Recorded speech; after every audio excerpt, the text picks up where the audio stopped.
Are you interested in genealogy at all, in your family ancestry, and sort of like the last 200 or 300 years? Have you looked into that too? Not much. I've sometimes had letters from relatives saying, you know, who was this, or we're trying to construct a family tree. I don't know much about them further back than grandparents. Haven't bothered much. And okay, so in terms of politics, were you ever considering going into politics as in a more serious way, being an MP or getting involved in council? I mean, there were connections and headhunters, you know, from Fabian Society and places, and it was suggested, but I didn't see my life going that way because I wanted, as you did in 1939, I wanted to get married and have children. And in those days, there wasn't any question of having it all. I mean, you couldn't even be a teacher if you were married.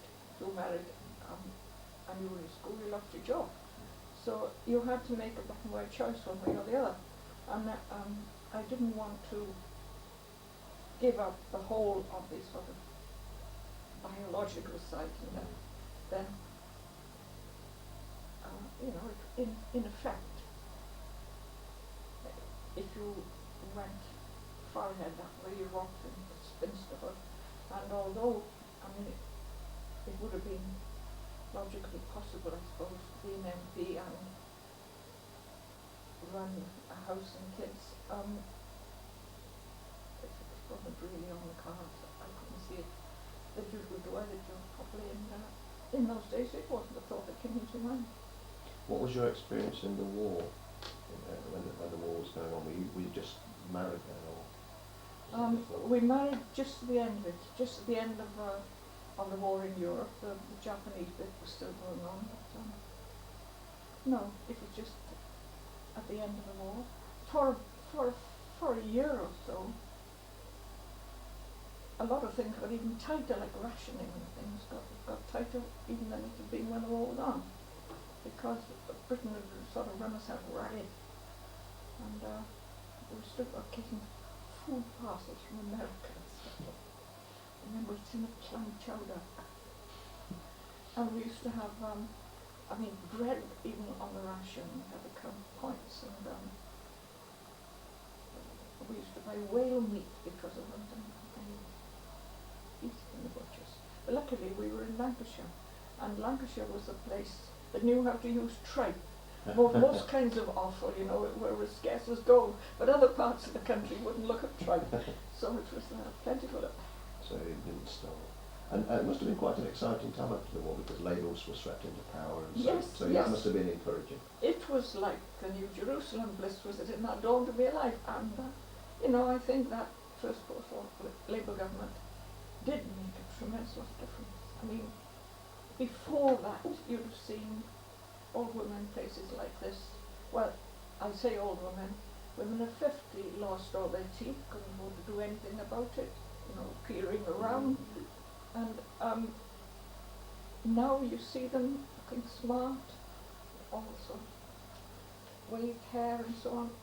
I mean, their grandmothers wouldn't have recognised the colour. Yes, it's been you know, for years a Labour support before that. Yes, It must have been it was great. tremendous. I mean, my grandparents remember the time where a man would sort of come home from a pit, wounded, laid out on the table, and the doctor would say, you know, where's the money before we do anything about it? Incredible. So how long? I'm a bit confused as to how you moved into playwriting, and how did your career start? Well, we were not well off at all. He was a teacher, but in a grammar school. Oh, really? What did you teach? French. Oh. But the teachers' wages had been held on rock bottom all the way through the war, and they hadn't started, you know, all the public sector was low, teachers were the bottom of the thing. And we had 2 moves, fairly rapid succession, and 2 children in rapid succession. So we had no money behind us at all. And I was two sons, and yeah, I've got 3 sons. oh, 3 sons. I adopted the last one 11 years later. we were living in a place at the top of a mountain on the border between England and Wales, and there was no gas and no electricity and no main drainage or anything. And the buses went twice a week, and you had to go a couple of miles to get on it. So I was more or less stuck there. Maureen was teaching in Abertillery and used to come home at weekends, and I was there with 2 young children, and I thought perhaps I could earn a bit of money by writing, so that's when I started. It was the only way I could possibly have done anything to help on the finance. So did you do that by correspondence then? You wrote to was it the BBC originally? No, I started off with I won an essay competition in the Sunday Observer.